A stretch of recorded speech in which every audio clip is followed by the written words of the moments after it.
A graça e paz, meus irmãos, que Deus abençoe a sua vida. Eu gostaria de trazer aqui uma palavra em relação às atitudes do nosso Senhor Jesus Cristo.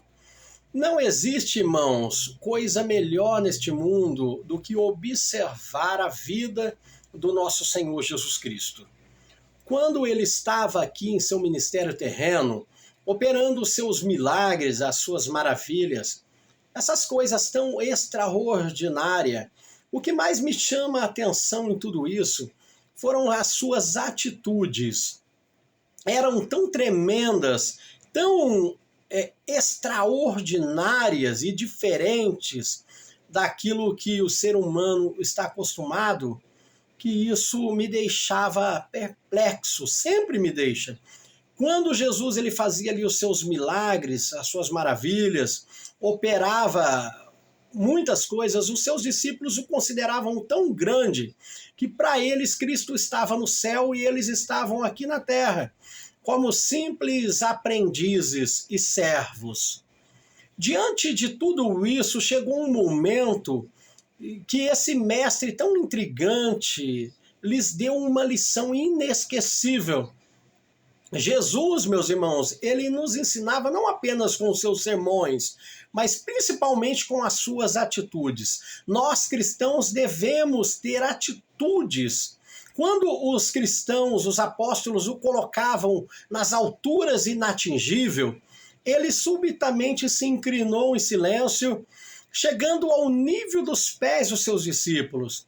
Tomou ali calmamente uma toalha, colocou sobre os seus ombros, e pegou uma bacia com água, e sem dizer palavra alguma, ele começou a lavar os pés dos seus discípulos. Está no Evangelho de João 3, versículo 4 e 5.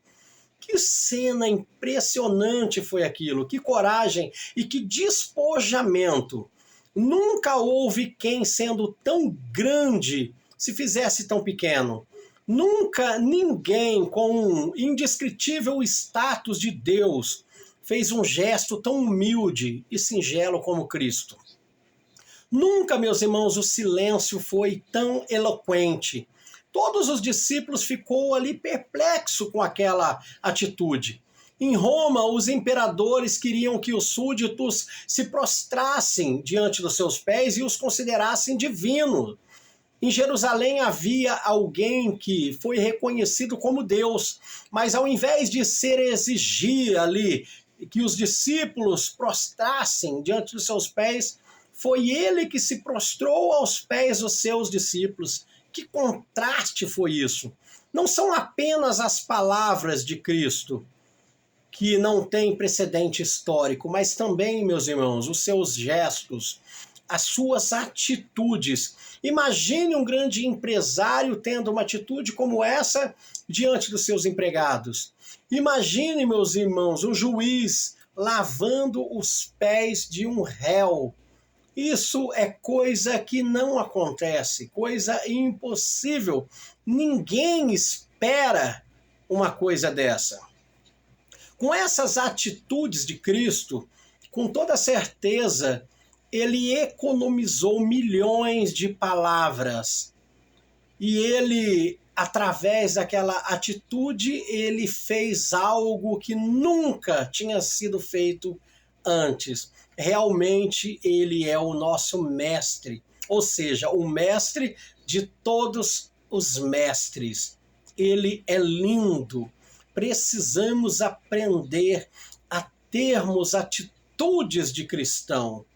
Podemos aqui silenciosamente vacinar os imprescindíveis à existência humana. É apenas através da mudança. Precisamos mudar silenciosamente, através de nossas atitudes, com a ajuda do Espírito Santo de Deus.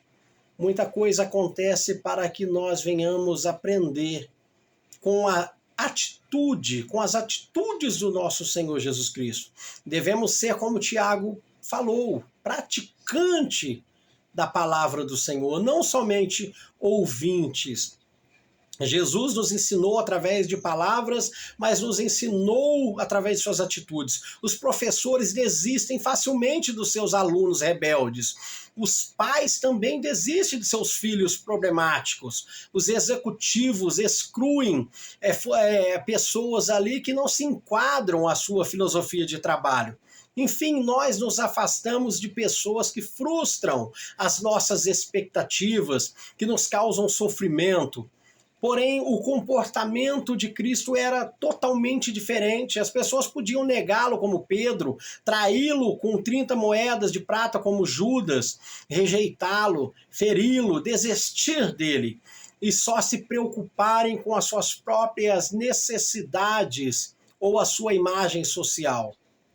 Porém, ele nunca desistia, desprezava ou excluía ninguém. Ele sempre foi o exemplo e vivia aquilo que ele nos ensinava. Ele nos ensinava a amar até mesmo os nossos inimigos. Olha que coisa incrível. Como é possível, meus irmãos? Vamos analisar.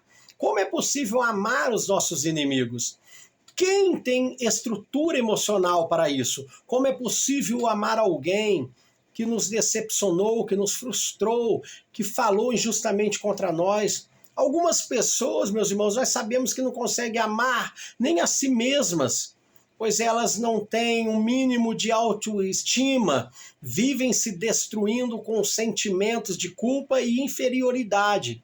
Muitas pessoas são assim, mas amar os nossos inimigos, isso é algo totalmente diferente. Nós temos que ter algo especial em nossa vida.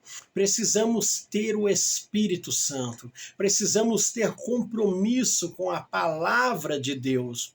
Os discípulos aprenderam pouco a pouco a lidar com maturidade, com seus comportamentos, com seus erros, dificuldades, começaram a transitar com dignidade diante dos seus invernos existenciais. Começaram a compreender que o seu mestre não exigia que eles fossem os super-homens, que não fracassassem, que não atravessassem ali dificuldades ou tivessem momentos de hesitação, mas que aprendessem a ser fiéis à sua própria consciência e se colocar como aprendiz diante da vida. Isso nos faz ser transformados paulatinamente em novas criaturas e termos novas atitudes diante de Deus. Com Cristo, todos nós podemos mudar. Paulo diz em 2 Coríntios 5,17 que aquele que está em Cristo, ele é uma nova criatura. É possível uma mudança. Em Cristo, todos nós nos tornamos indistintamente seres humanos. Nunca alguém na história considerou tão dignas, pessoas indignas como nós. Nunca alguém na história incluiu pessoas tão desprezadas. Nunca ninguém incluiu pessoas tão excluídas. Cristo é lindo, simplesmente maravilhoso. Devemos aprender com ele, a suportar as provações, a enfrentar as lutas, as provações, para que a nossa vida seja de honra ao nosso Deus. Devemos honrar o nosso Senhor. Ele não quer que ninguém venha até ele servi-lo por obrigação, mas ele pede que nós o amamos, o reconhecemos. Nós devemos reconhecer o sacrifício de Cristo, o real significado de sua morte naquela cruz. Precisamos olhar para Deus e reconhecer o nosso pecado, reconhecer a necessidade que temos dele. Devemos amá-lo de todo o nosso coração, amá-lo e aceitá-lo como Senhor de nossa vida. Além disso, meus irmãos, Cristo, através das suas atitudes, ele não impunha as suas ideias, ele as expunha. Ele nunca pressionou ninguém a segui-lo, ele convidava. Ele era contra o autoritarismo do pensamento. Por isso que ele procurava abrir o entendimento das pessoas, para que eles refletissem sobre as suas palavras. Cristo, ele não gostava de se exibir. Ele era tremendo. As atitudes dele, ele era elegante em seu discurso, aberto. Quando ele expunha os seus pensamentos, era algo sobrenatural, coisa muito linda. E Jesus também tinha muitas outras qualidades que nós devemos seguir o seu exemplo, tomar a cruz dele, vir após ele, através de atitudes. E isso deve fazer parte das nossas vidas, meus irmãos. Que Deus ele venha te abençoar, te agraciar através da presença do Espírito Santo. Que Deus te abençoe em nome do Senhor Jesus. Amém. E graças a Deus.